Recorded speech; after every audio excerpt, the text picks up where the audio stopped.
The Fox FM celebrity party and charity fundraiser was the perfect opportunity for the nation's nobodies to rub shoulders with anyone who is anyone. Human Nature and, of course, the impossible princess, Kylie Minogue, were there, along with Natalie Imbruglia.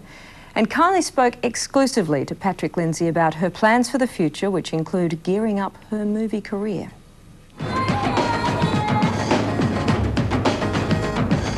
The celebrities came by special invitation. Some lucky fans won tickets. Others hoped for the best. We brought a change of clothes and shoes in case we got tickets.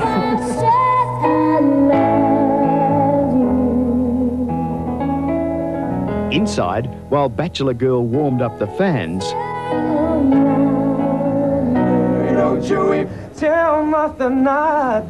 CDB was working live in the VIP room. And Telstra was cybercasting the event live through its website. Roz, I'm going to start referring to this telephone. Fans grabbed some snaps with their favourites. Ali, I can't spell. Or got some cherished personal mementos. Our international star of the moment, Natalie Imbruglia, went live with Ugly Phil and Jackie. Can you tell me what it's like over there for you in the States? It just doesn't feel real. Yeah. It really doesn't. And it was so sudden. I mean, I was in the back of a cab in New York and was a little bit homesick, a bit depressed, looked out the window and there's this massive picture of my face above a record store on Times Square, and I just thought, this is mad. We like to call her the queen of Australia's music. How about a round of applause for Kylie Minogue? Then the one the fans all wanted to see finally arrived. Yeah, it's very nice to be back home again. In the last 10 years, I've come back to Australia at least once a year, and I just notice it's a lot more international. Whenever I come back, it just gets better and better and better, and I'm always so proud. I probably appreciate it more now than I used to, coming home and being with my family, my parents. You must feel very satisfied with the great success of your recent live tour, because you have been hit by the tall poppy syndrome in the past. Absolutely. Yeah. If they ever write a book on the tall poppy syndrome, I've got to be in it. Well, you came full circle with that in lots of ways, didn't you? Yeah. I had a strong sense of that years ago when I was still doing Neighbours, and there was a great part of me that just would have loved to run away and be very quiet and not have anything to do with it, but being forced to turn up the next day to work and do your scenes, and I think that helped. I was forced to go full circle with it. I had my obligations. How do you feel about that now? Does that give you a good sense of achievement that you've done that? Yeah, it does. I'd be lying if I said that there's not... I mean, infinitesimally small, but there is a tiny little bit inside of me that thinks, that wasn't an easy time for a young girl. But as I say, I'm very proud now. Do you feel you're very strong inside now as a result of that? Whether it's a result of that or not, I'm not sure, but I think I have a quiet confidence. I'm not really overt, and I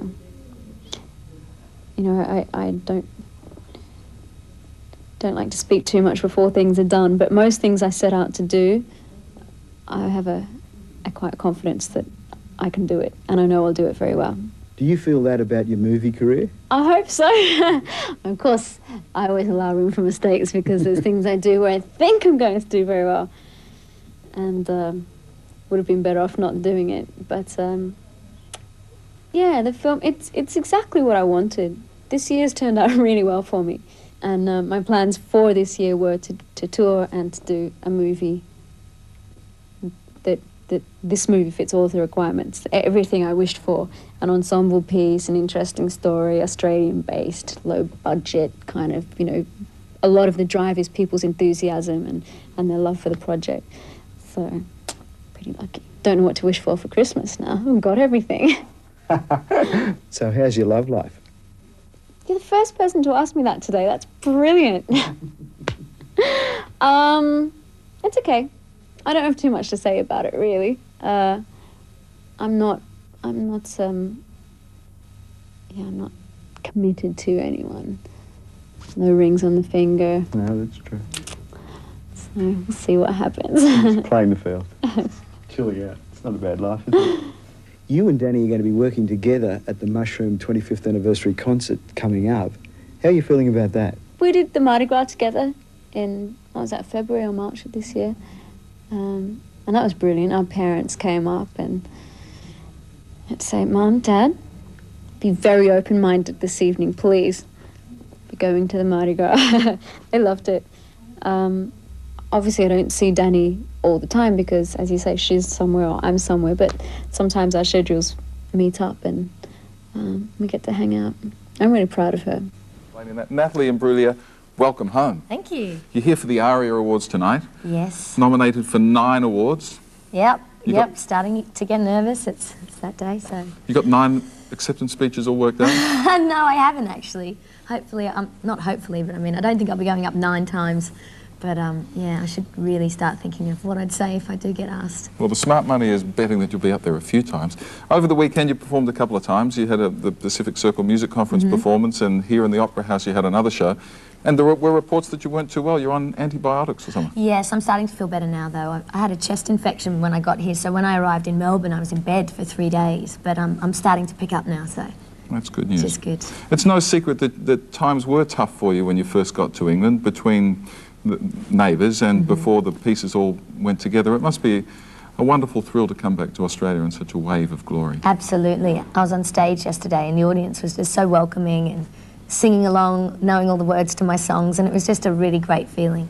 You're up to 5 million albums worldwide. MTV Video Music Award. Tell me about that, in the company of Madonna and I know. And you're one of them now. Yeah, it was really, really exciting. Actually, I should get onto them because as soon as I walked off stage, they took the award away from me because they have to engrave it, and I haven't seen it since. The little silver spaceman. Yeah, I need to put chase them up on my mantelpiece or something. That'll be another front cover, you see.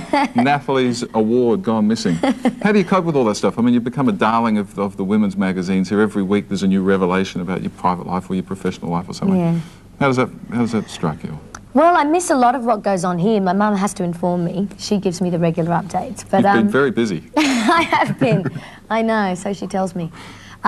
It's great. I mean, I guess I'm so busy with work, so I don't really have time to sit back and really take note. I think you've probably heard this before. It feels like it's not actually happening to you, it's just happening around you. So you just kind of get on with the work, and I love my work, so I've just been having a great time. It really does feel like it's someone else cropping up in these magazines and things. Well, I don't know about that, but it's very hard to take it all in, I think. The only other piece of controversy that struck you is Tina Arena had a bit of a shock. Dismissing you as a one-hit wonder, if she's quoted correctly, which she may not have been. Have you sorted it out with her? I haven't actually spoken to her or seen her, but I think it just became a really big deal, and I mean, I think at the end of the day, I'm fine about it. It's not really concerning me, so everyone should just relax. I mean, you know, even if she did say it, I'm not really too bothered about it. I think she's a great girl, and I'm not going to cry over it. Well, if that's what she did say, she's clearly wrong anyway. Thank you. You've got a new album to record early next year. How do you follow up this one? I don't know. What I'm trying to do is I'm just going to start writing. I'm not putting any pressure on myself, and I want to just try and get in that, try and forget what's happened this year if it's at all possible, and just enjoy the process of making it and just make it for myself. You enjoying it? I'm loving it. Yeah. Absolutely. Well, listen, good luck tonight. Thank you. 9 award nominations. Song of the Year, Single of the Year, Torn. Great single. Congratulations on everything. Thank you. Natalie Imbruglia joining us here at the Sydney Opera House on The Today Show.